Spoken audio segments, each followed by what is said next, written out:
मीरा भाईंदर महानगर पालिका ने भाईंदर पश्चिम के उत्तर में बसे एक गांव को बांग्लादेश का नाम दिया है। गांव के बस स्टॉप, प्रॉपर्टी टैक्स, आधार कार्ड और पैन कार्ड में गांव का नाम बांग्लादेश के नाम से दर्ज किया है। गांव वालों का कहना है कि गांव का बांग्लादेश होने की वजह से न सिर्फ उन्हें शर्मिंदगी महसूस करनी पड़ती है, उसके साथ उनके गांव से कोई ऑनलाइन सामान मंगाने पर कंपनी सामान की डिलीवरी नहीं देती है। गांव वालों से मिली जानकारी के मुताबिक उनका गांव समुद्र के किनारे बसा हुआ है, इसलिए सालों से समुद्र से रेती निकालने और मछली पकड़ने के लिए पश्चिम बंगाल से मजदूर आकर यहां रहते हैं और काम करते थे। गांव वाले और आसपास के नागरिक मजाक से बंगालियों के रहने की जगह को बांग्लादेश बोलते थे।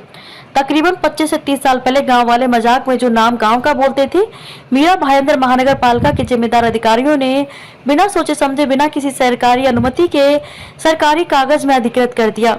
अब नागरिक जल्द से जल्द गांव का नाम बदलने की मांग कर रहे हैं। यहाँ पे कितने साल से रहते हो? 25 साल से।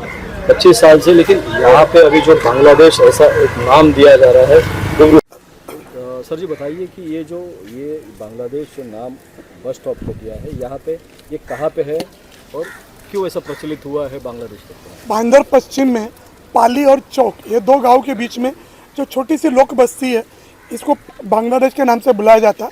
1971 के आसपास जब इंदिरा गांधी जी देश के पंतप्रधान थे, तब यहाँ पर कुछ समुद्र में खलासी, यानी समुद्र में खुदी मारकर जो रेती निकालते थे या मछुआरे थे, उनकी थोड़ी सी संख्या थी यहाँ पर, और वो मच्छी का व्यवसाय भी करते थे, और उनकी भाषा जो थी वो बंगाली थी। तो लोगों ने इसी नाम से इसको बोलना शुरुआत किया कि बांग्लादेश नगर है। पर कम से कम मीरा भाईंदर महानगर पालिका में 30 साल से यहाँ से नगर चौक चुन के जा रहे हैं। ये उनकी जिम्मेदारी थी। किसी पाकिस्तान, कोई बांग्लादेश, कोई कल ओसा बिन लादेन नगर, कोई मोहम्मद कसाब नगर रख देगा तो चलेगा क्या? यहाँ के स्थानिक नगर सेवकों की जिम्मेदारी है। प्रशासन को पत्र कर इसका नाम रिकॉर्ड से हटा देना चाहिए था, क्योंकि आज यहाँ के बच्चों के जन्म के दाखिला में, रेशन कार्ड में, लाइट बिल में, फोटो पास में, सब जगह में नाम बांग्लादेश आया हुआ। ये प्रशासन की जिम्मेदारी, इसका नाम तुरंत बदलकर, एक प्रशासकीय ठहराव लाकर इसका नाम तुरंत बदलकर इसी उत्तर क्षेत्र के जाने माने स्वतंत्र सैनिक अगस्त सिंह कोहली साहब थे, उनका नाम दीजिए ना, स्वतंत्र सैनिक अगस्त सिंह कोहली नगर करके दे दीजिए। गांव वाले भी खुश, स्थानिक लोग भी खुश, और एक स्वतंत्र सैनिकों को हमने याद किया।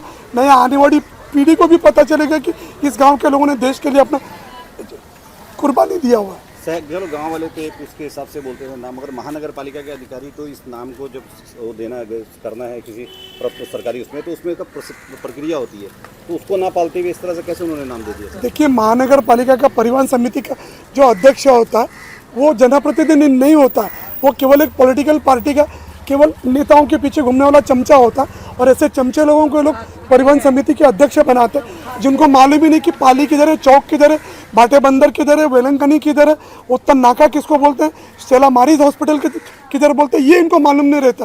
तो इनको क्या मालूम कि बांग्लादेश आया किधर? तो स्थानिक प्रशासन की जिम्मेदारी ज़्यादा है। उन्होंने देखना चाहिए कि भाई ये एरिया में अम्बेडकर नगर किधर है, भोला नगर किधर है, बांग्लादेश किधर है। जाके प्रत्यक्ष देखकर, कागज के ऊपर अगर बांग्लादेश लिखा हुआ तो क्या वो कुर्सी पे बैठकर, अपने कैबिन में बैठकर भी नाम बदल सकते थे? इतना कॉमन सेंस अगर उन अधिकारियों में नहीं है तो कितने भ्रष्ट महानगर पालिका के अनएजुकेटेड कर्मचारी रखे हुए।